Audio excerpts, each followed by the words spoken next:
Hello, my dear learners. Welcome back to our TLE class. Let us first have a review of our past lesson. Can you answer the following questions? Number 1. How do you ensure your safety while performing a task? Very good. To ensure safety while performing a task, we should wear personal protective equipment. Number 2. What is the importance of doing regular tool or equipment maintenance? Correct. Doing regular tool or equipment maintenance prevents accident or damage on the tools, machine, and equipment. Number 3. Why do you need to store tools or equipment in a labeled cabinet, drawer, or box? Terrific. Tools and parts are kept in good condition and are easy to find and use. Class, let's classify. We are going to sort these things and classify them as hardware and software. Let's start. Your classification is correct. Our topic for today is performing computer operations. Our objectives are: number 1, select appropriate hardware and software according to tasks assigned and required outcome. Number 2, enter the data into the computer using appropriate program or application in accordance with company procedures. And number 3, check the accuracy of information and save the information in accordance with standard operating procedures. The following are the components of a computer system. Hardware is the physical, touchable, electronic, and mechanical components of a computer system. Here are some examples: system unit, monitor, keyboard, camera, mouse, and speaker. Here are the main hardware components of a computer system. The system unit houses the internal parts of a microcomputer, which includes motherboard, microprocessor, memory chips, buses, ports, expansion slots, and cards. The motherboard is the computer's main printed circuit board, or PCB, that allows other computer parts to be connected to one another. CPU, or the Central Processing Unit. It is known as the brain of a computer. It retrieves and executes all calculations and instructions on a computer system. Primary storage holds data, programs, and instructions that can be accessed directly by the CPU or processor. Here are some examples. First is the RAM, or the random access memory. It is a type of volatile memory. Data in RAM is not permanently written. When you power off your computer, the data stored in RAM is deleted. While ROM, or read-only memory, it is a type of non-volatile memory. Data in ROM is permanently written and is not erased when you power off your computer. In a motherboard, random access memory, or RAM, is placed here on the left side, and read-only memory, or ROM, is placed here on the right side. For the expansion slots, we add expansion cards, like for example when you are playing a game, If you want to upgrade the audio, so we add audio card. We place the audio card in the expansion slots. Expansion bus or expansion slots allow computer expansion by attaching adapters or expansion card to provide additional features to a computer. Adapters or expansion cards. It is an electronic card or board and also known as an add-on card or expansion board, internal card, interface adapter, or card. Power supply unit or PSU is an internal hardware component installed in the back corner of the PC case. It converts 120 volts AC or standard house power into DC voltages that are used by other components in the PC. Hard disk drive or HDD, also known as hard disk or hard drive. It is an electromechanical storage device and known as the main storage device of a computer that stores the operating system and other softwares.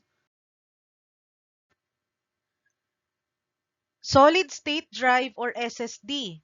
It is a storage device that can be used internal or external part. The main difference between HDDs and SSDs is that SSDs do not have mechanical moving parts such as the disk platters inside HDDs. Optical disk drive or ODD uses a laser light to read data from or write data to an optical disc. Three types of optical disc include compact disc or CD, digital versatile disc or DVD, and Blu-ray disc or BD. Input devices. Input devices accept data and instructions from the user or from another computer system. There are two types of input devices. First is through keyboard entry, wherein data is inputted to the computer through a keyboard. And the second one is through direct entry, which is a form of input that does not require data to be keyed by someone sitting at a keyboard. Three categories of direct entry devices. One is pointing devices, an input device that can control the movement of the pointer or cursor to select items on a display screen. Examples are mouse, touch screen, light pen, and digitizer tablet. Number two, scanning devices. These are devices that can capture or read a printed copy of documents or illustrations and convert it into a digital format for the computer to manipulate. Examples are image scanner and barcode reader. Number three, voice input devices. It is also known as speech or voice recognition systems that allow a user to send speech or audio signals to a computer for processing, recording, or carrying out commands, like microphones. Output devices. These are any computer hardware component that shows results after the computer processes the input data entered. Monitor displays information in visual form using text and graphics on its screen or video display terminal.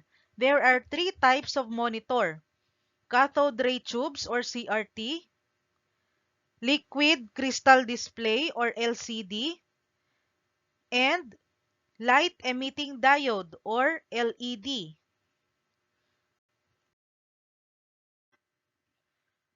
Projector is an optical device that projects an image or moving images onto a surface or a projection screen.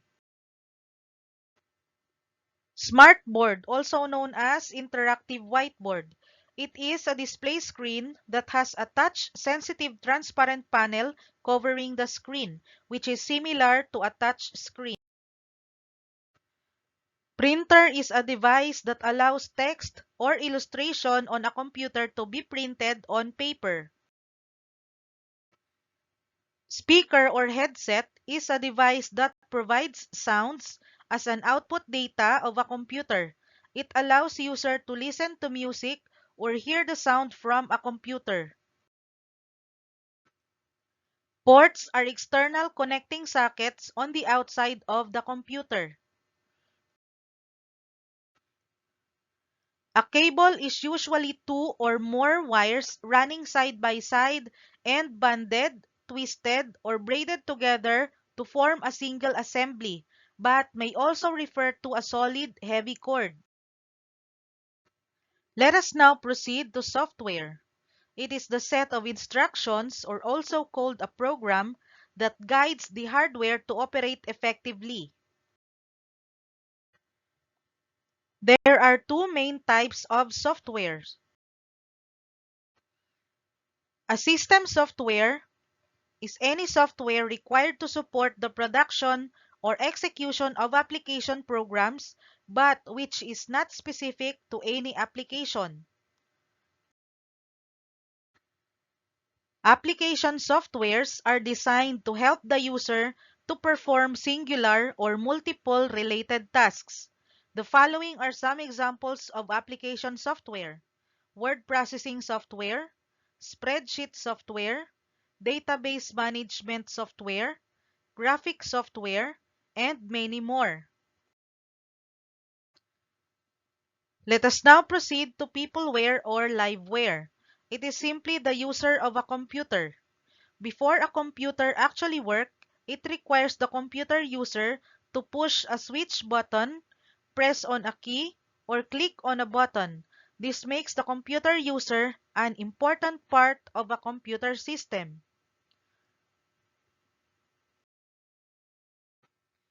Here are some examples of peopleware or liveware: nurses, doctors, students, teachers, engineers, and many more. Occupational health and safety policies and procedures. Personal safety while working with PCs. Number 1, to help reduce the risk of being shocked or seriously injured in an electrical incident, wear shoes with non-conductive rubber soles. Number 2, do not work on components that are plugged into their power source. Number 3, do not remove expansion cards from a computer when it is turned on. Number 4, remove jewelries before working inside a computer case. Number 5, be sure not to mix electronic components and water. For your assessment class, read and understand each statement carefully. In your activity notebook, write through if the statement is correct and false if it is wrong. Number 1. Hardware is the collection of instructions, also known as a program, that direct the hardware for successful operations. The correct answer is false. Number 2. Be sure not to mix electronic components and water. The correct answer is true. Number 3. Do not remove expansion cards from a computer component when it is turned on. The correct answer is true. Number 4. Remove jewelries before working inside a computer case. The correct answer is true. And number 5. Do not work on components that are plugged into their power source. The correct answer is true. For your activity number 2, Identify which element of a computer system do the following components belong. Write the letters only. Number 1. Google Chrome. Letter A. Is it a hardware? Letter B. Is it a software? Letter C. Is it a peopleware? The correct answer is letter B. Software. Number 2. Hard disk drive. Letter A. Is it a hardware? Letter B. Is it a software? Letter C. Is it a peopleware? The correct answer is letter A. Hardware. Number 3. Teacher. A. Is it a hardware? Letter B. Is it a software? Letter C. Is it a peopleware? The correct answer is letter C. Peopleware. Number 4. An antivirus program. Letter A. Is it a hardware? Letter B. Is it a software? Letter C. Is it a peopleware? The correct answer is letter B. Software. Number 5. Accountant. A. Is it a hardware? B. Is it a software? C. Is it a peopleware? The correct answer is letter C. Peopleware. Did you get the correct answers? Congratulations! Thank you for watching. See you on our next video lesson. Bye!